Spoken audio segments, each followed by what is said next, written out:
Hello students, आज जो topic अब हम करने जा रहे हैं वो है हमारा नेस्टिक मूवमेंट। तो देखिए बच्चे ना बहुत बार कंफ्यूज हो जाते हैं कि नेस्टिक मूवमेंट और ट्रॉपिक मूवमेंट में हमारा क्या अंतर होता है।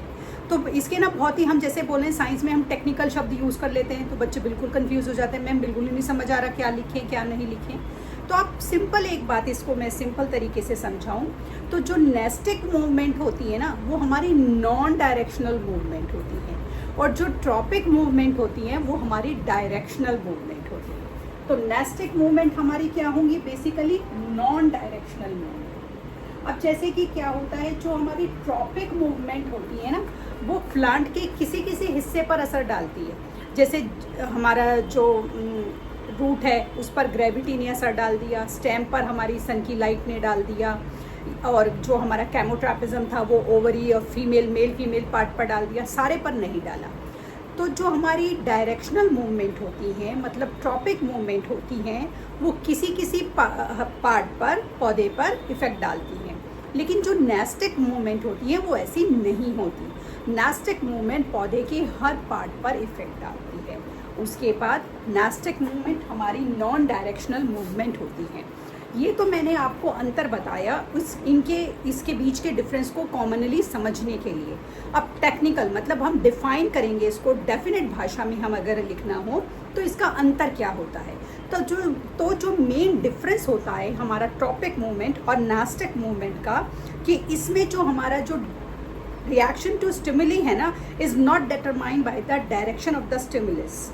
तो ये हमारी नेस्टिक मूवमेंट होगी। तो नेस्टिक मूवमेंट जो होगी हमारे पौधे के हर पार्ट पर जो है इफेक्ट डालेगी। जैसे कि जो हमारा मिमोसा पुदीका, अब ये मिमोसा पुदीका क्या होता है, आपने अपने आसपास छुई मुई का पौधा ज़रूर देखा होगा। तो जो छुई मुई का हमारा पौधा होता है जैसे ही हम उसको टच करते हैं उसकी लीव्स जो हैं वो फोल्ड हो जाती हैं और आफ्टर फ्यू मिनट वो लीव्स वैसे की वैसे ही हो जाती हैं। तो जब हमने पौधे के मिमोसा पुदीका यानी कि छुई मुई के पौधे को टच किया तो ये ट्रॉपिक मूवमेंट नहीं थी, ये नेस्टिक मूवमेंट थी, क्योंकि टच किया। ये टच सन की लाइट के टच करने वाले टच से अलग था। मतलब मैं क्या कहना चाहती हूँ, मैं ये कहना चाहती हूँ कि जब सन की लाइट पौधे के हर हिस्से पर इफेक्ट डालती है तो दैट इफेक्ट जो होता है वो ट्रॉपिक इफेक्ट होता है, क्योंकि वो डायरेक्शनल होता है।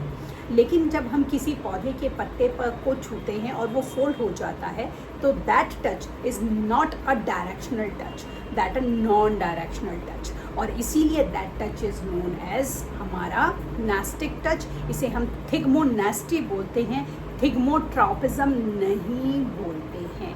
सो there is a difference between thigmonasty and thigmotropism. आपको ये बिल्कुल अच्छे से समझ लेना है, ये दोनों अलग अलग टर्म हैं।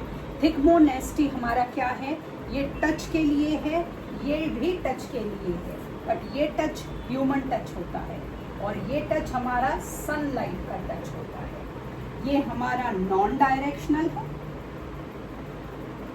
ठीक है, नॉन डायरेक्शनल, और ये हमारा डायरेक्शनल है। ये आपको ध्यान रखना है। तो जितने भी हमारे नेस्टिक मूवमेंट होते हैं ये नॉन डायरेक्शनल होते हैं, ये ग्रोथ से रिलेटेड नहीं होते हैं। जैसे कि जब हम मिमोसा पुदीका या छुई मुई के पौधे को टच करते हैं तो उसकी लीव्स क्या हो जाती हैं, फोल्ड हो जाती हैं। इसी तरह जैसे कि हमारा जो डेंडेलियन फ्लावर है वो ब्राइट लाइट में उसकी पेटल्स ओपन हो जाती हैं और इवनिंग में वो फोल्ड हो जाती हैं और अगले सुबह फिर से वो ओपन हो जाती हैं। इसी तरह जो मून फ्लावर होता है, मून की ब्राइट लाइट में उसकी जो लीव्स हैं वो ओपन हो जाती हैं और जैसे ही सनराइज होता है उसकी लीव्स जो है वो हमारी फोल्ड हो जाती हैं। तो जो हमारा मिमोसा पुदीका जिसे हम थिग्मोनेस्टी बोलते हैं, एक्चुअल में उसमें होता क्या है, थिग्मोनेस्टी में क्या होता है, ये हमारा एक बहुत ही सेंसिटिव प्लांट होता है। अब जो सेंसिटिव शब्द हम यूज़ करते हैं साइंस में, साइकोलॉजी में, हम सेंसिटिविटी शब्द का यूज़ करते हैं कि एक ऐसी चीज़ जो कि हर चीज़ के लिए बहुत ही स्ट्रॉन्ग रिएक्शन दे रही है और वो रिएक्शन इतना स्ट्रॉन्ग है कि वो आपको विजिबल हो रहा है। जैसे कुछ कुछ बच्चे बहुत ज़्यादा सेंसिटिव होते हैं, तो जब उन्हें चोट लगती है तो वो बहुत ज़्यादा तेज़ी से रो पड़ते हैं, या वो उस चोट के दर्द को बर्दाश्त नहीं कर पाते तो चिल्लाने लगते हैं। लेकिन कई बार उसी उम्र का दूसरा बच्चा जो है, चोट लगी वो हंसते खेलते फिर से दोबारा से खेलने में बिजी हो जाता है। तो ये क्यों डिफरेंस होता है? ये दोनों बच्चों में डिफरेंस होता है due to their sensitivity. Some people और some plants are hyper sensitive and some people and some plants are normal sensitive. तो ऐसे ही हमारा मिमोसा पुदिका का जो ये प्लांट होता है, जिसे हम छुई मुई, इसे हम छुई मुई इसीलिए बोलते हैं कि छुआ और वो मुड़ गया, छुई मुई, इतना कोमल है, इतना सेंसिटिव है। तो एक्चुअल में होता क्या है इस मिमोसा पुदिका के प्लांट में, इस प्लांट की लीव्स में जैसे ही आप उसे टच करते हैं वाटर का सप्लाई कट हो जाता है, क्योंकि वो एक्सट्रीमली सेंसिटिव होता है। तो जैसे ही वाटर का सप्लाई कट हो जाता है तो लीव्स जो हैं वो फोल्ड हो जाती हैं। आप वहाँ से हट जाते हैं या आप उसे दूर से देख रहे हैं, तो कुछ मिनट बाद जैसे ही वाटर सप्लाई उसका नॉर्मल होता है वो लीव्स फिर से खुल जाते हैं, फिर आप फिर छूते हैं वो फिर से फोल्ड हो जाते हैं। सो ये हमें नेचर बताता है कि जिस तरीके से हमारे प्लांट्स होते हैं, ट्रीज़ होते हैं, हर्ब्स होते हैं, श्रब्स होते हैं, हमारे प्लांट्स की सेंसिटिविटी, सभी प्लांट्स की सेंसिटिविटी सेम नहीं होती है। Certain plants are hyper sensitive like छुई मुई, जिसे हम साइंस में मिमोसा पुदिका बोलते हैं। इसी तरह हमारा एक शब्द आता है हमारा नास्टिक मूवमेंट में भी, फोटोनेस्टी। फोटोनेस्टी हमारा क्या है? ये भी हमारा एक नॉन डायरेक्शनल मूवमेंट है, ग्रोथ से रिलेटेड नहीं है।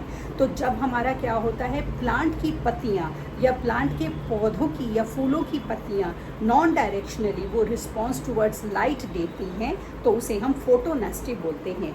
जैसे जो हमारा डेंडेलियन का फ्लावर होता है वो ब्राइट लाइट में पूरा खुल जाता है, खिल जाता है, और जैसे ही सन हमारा सेट होता है वो फिर से बंद हो जाता है और अगले दिन फिर से खुल जाता है। सिमिलरली मून फ्लावर जो होता है रात में खिल जाता है, सुबह बंद हो जाता है। तो इस तरह से जो जैसे हमारी कुछ ट्रॉपिक मूवमेंट होती हैं, तो ऐसे ही हमारी कुछ नेस्टिक मूवमेंट भी होती हैं। तो ये जो हमारे टॉपिक था प्लांट हार्मोन, तो प्लांट हार्मोन जो होते हैं बेसिकली हमारे करते क्या क्या हैं? तो देखिए, जितने भी हमारे प्लांट हार्मोन हैं वो जर्मिनेशन ऑफ सीड में मदद करेंगे, वो ग्रोथ ऑफ रूट, स्टेम और लीव्स में मदद करेंगे, स्टोमाटा की मूवमेंट में मदद करेंगे, फ्लावरिंग ऑफ प्लांट में मदद करेंगे, फ्रूट के राइपन होने में मदद करेंगे, फोटोट्रॉपिज्म, जियोट्रॉपिज्म, थिक्मोट्रॉपिज्म, केमोट्रॉपिज्म, हाइड्रोट्रॉपिज्म, और जितनी भी नेस्टिक मूवमेंट है इन मूवमेंट को अपने फंक्शंस को करने में हमारे मदद करेंगे।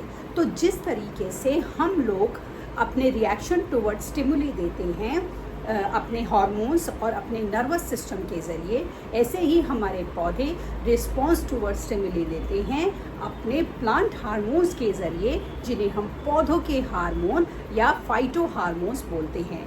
और ये जो फाइटो हार्मोन्स होते हैं, जैसे हमारे 5 सेंस ऑर्गन्स होते हैं, ऐसे ही पौधों के भी ये 5 तरह के मेनली हमारे क्या होते हैं, ट्रॉपिज्म होते हैं। जैसे हमारे लिए टच के लिए, स्किन के लिए हमारी स्किन हॉटनेस और कोल्डनेस बताती है, तो पौधों में टच के लिए थिग्मोट्रॉपिज्म हो गया। जैसे हमारे कान सुनने का काम करते हैं, हमारी नोज़ स्मेल करने का काम करती है, हमारी टंग जो है टेस्ट बड का काम करती है। तो यही तरीके से हमारे पौधों में भी sensitivity towards light, sensitivity towards water, sensitivity towards हमारा ग्रेविटी और सेंसिटिविटी टुवर्ड्स हमारे केमिकल होते हैं। तो ये जो पौधों के हार्मोन होते हैं, ये पौधे के अलग अलग हिस्सों में अलग अलग काम करते हैं, और इनका बेसिक काम होता है पौधे के सर्वाइवल को इंश्योर करना। और पौधे के सर्वाइवल को इंश्योर करने के लिए अगर इन्हें फॉलिंग ऑफ लीफ, या हम बोलते हैं एजिंग ऑफ लीफ, या पौधे के डॉर्मेंसी में जाने का फैसला, या पौधे के डॉर्मेंसी को ब्रेक करने का फैसला, ये सारे डिसीज़न जो होते हैं उन्हें लेने होते हैं, वो लेते हैं। और ये सारे के सारे डिसीज़न का एक ही मोटिव होता है, पौधे के सर्वाइवल को इंश्योर करना। So this is the topic related to plant hormones, that is हमारे phytotropism। अब हम कल की क्लास में हम ह्यूमन के लिए करेंगे कि जो हमारे ह्यूमन का कंट्रोल एंड कोऑर्डिनेशन सिस्टम है वो कैसे काम करता है। तब तक के लिए शुभ रात्रि।